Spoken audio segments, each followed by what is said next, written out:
Welcome to Love and Money Secrets TV, and I'm your host, Dame Lillian Walker, and we are answering the Quora question today. Oh, it just disappeared, so let me go back to, luckily I took a screenshot of it. I feel like I need to do everything my girlfriend wants, and if I refuse, I feel really bad. Is this normal? Okay, so this is the deal. Um, your girlfriend is your girlfriend. She's not your mommy. She's not your master. She is not your drill sergeant, your army general. She's your girlfriend. If she's your girlfriend, you're her boyfriend. You're supposed to be an equal partnership. So, just as when you make a request to her, just because you ask her something, she doesn't have to 100% of the time agree to whatever it is you ask her for. The same, just because she asks you to do something or asks you for something doesn't mean that you have to 100% of the time say yes.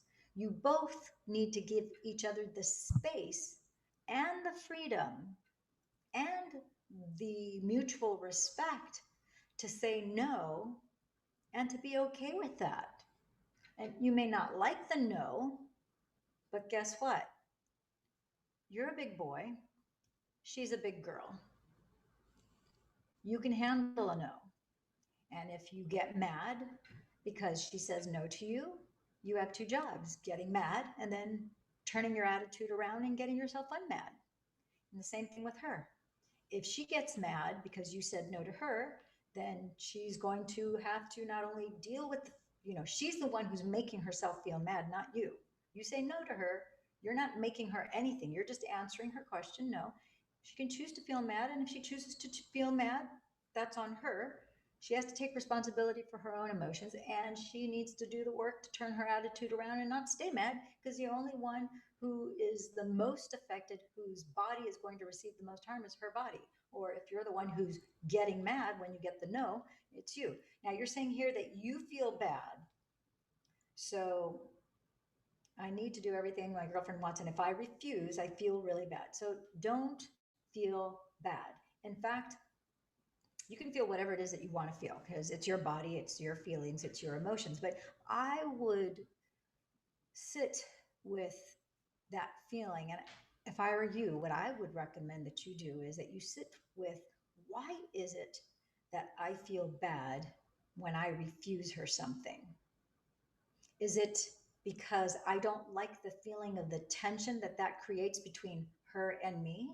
Is it because when I say no or I refuse, does she blow up? If she blows up, that means that she's a grown up that's acting like a toddler and she's pulling a temper tantrum. Okay, make no mistakes.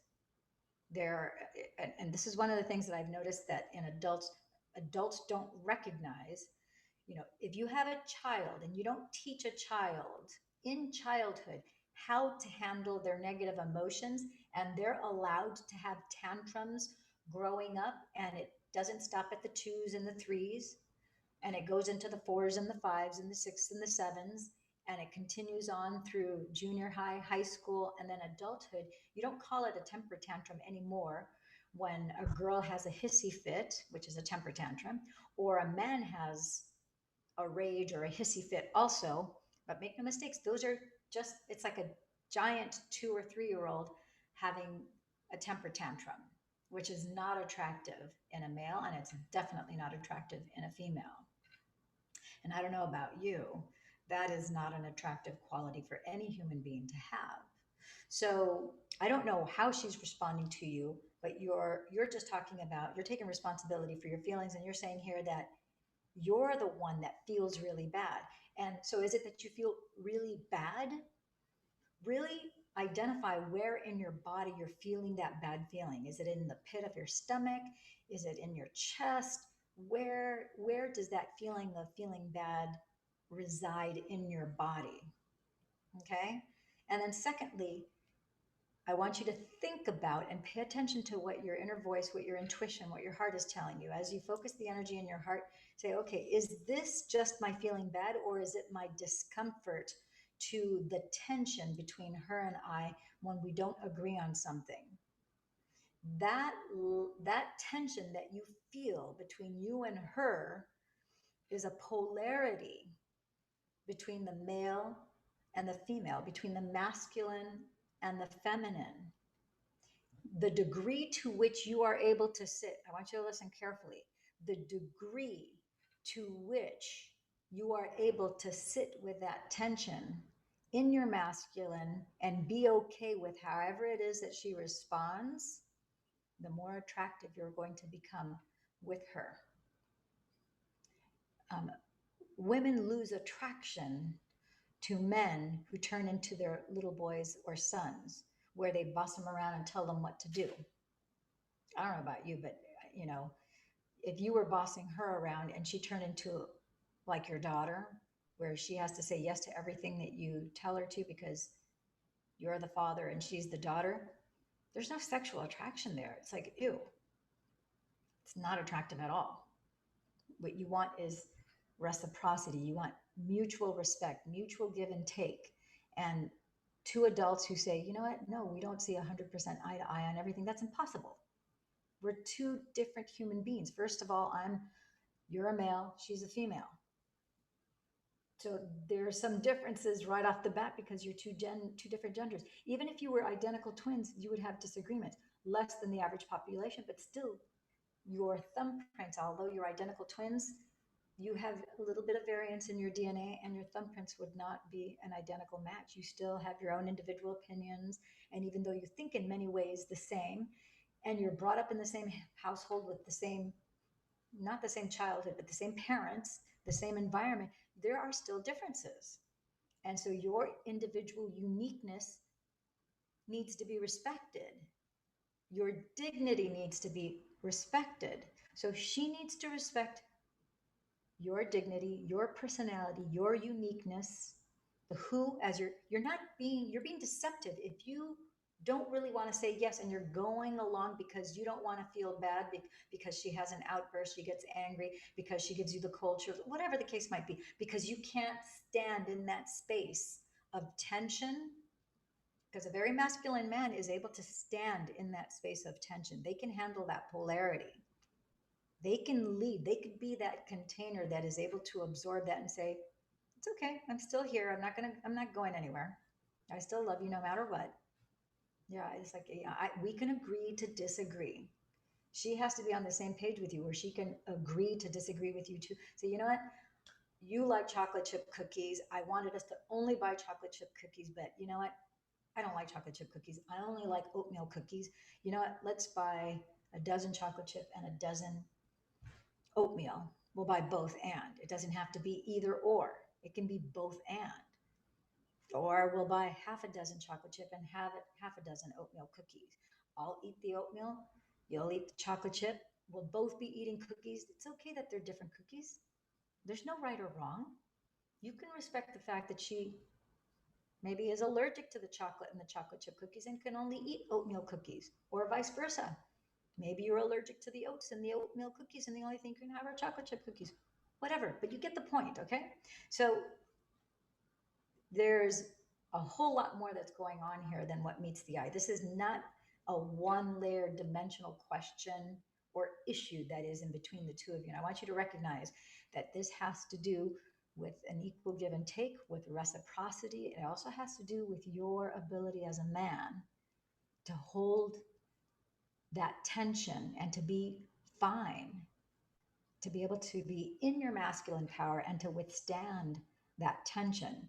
If you get angry, you drop your testosterone level. Immediately, the moment you get angry, the moment you start to retort, your testosterone goes down, her attractiveness to you goes down, your estrogen goes up, her estrogen goes up. Now you're like two fighting female cats, even though you're a man. For you to keep your testosterone high, you need to say no. And if she starts to argue, complain, whatever, you stand firm as the man. You can take it. You're a man. So you just stand there, you take it, and you say, I hear you. You want to tell me a little bit more about that? No, but I wanted you to da da da da da. Why are you saying no to me? Da, da, da. I understand that you feel that way. Tell me a little bit more about that. Da, da, da, but I feel really bad when you tell me. Yeah, I can see that you're feeling really bad, but you know what? There's no reason for you to feel bad. But if you want to feel bad, I can understand that you feel bad. Tell me more. Why is it really that you're feeling bad? Tell me a little bit more about that. And she'll keep on unleashing. And at some point, she's going to run out of steam, and she's going to go. And if you just are that masculine, that you're neutral, you don't blow your top off, not only will you increase your testosterone by a significant amount, because make no mistakes, as a man, your testosterone has to be 20, 30, 40, up to 50 times higher than her testosterone, because men and women have estrogen and testosterone. So for her to be sexually attracted to you, your testosterone has to be 20 to 50 times higher than her testosterone and her estrogen levels. And one of the ways that you can tell whether it's only 20% or 30% versus 40 or 50% has to do with the girth, the width of your chest. The bigger chest, like, a big football player that's broad shoulder and has a big chest, he's going to have 40 to 50% more testosterone as opposed to an average male that can do just 20 or 30%. If you drop below that 20%, then guess what? That polarity is gone. If you're probably getting angry, depressed, anxious. Men who are angry, depressed, or anxious, that's a sign of low testosterone. So, and that doesn't feel good, obviously, either.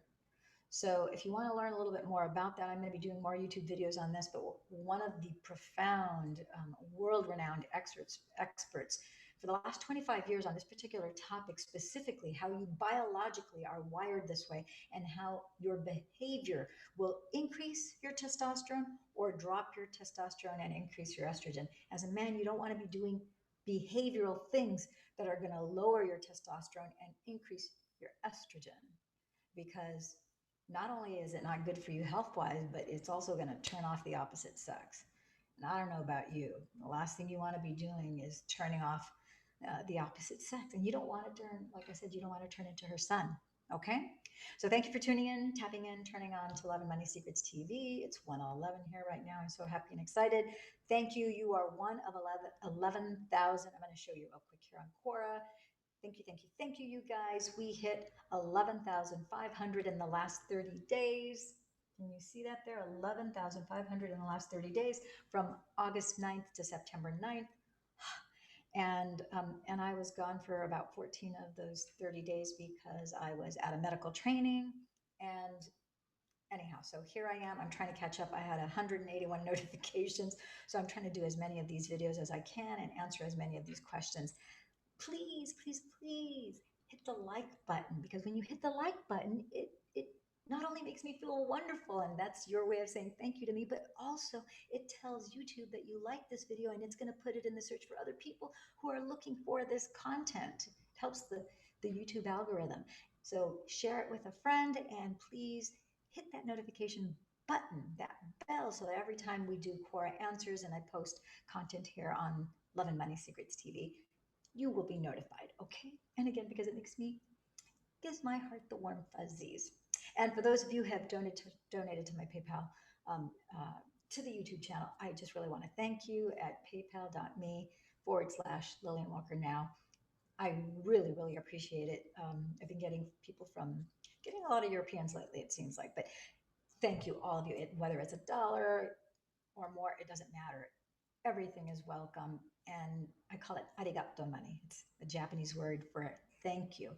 Arigato money. It's thank you money. And I thank you. I do this work from the bottom of my heart, from my heart to yours. Okay? Ciao for now.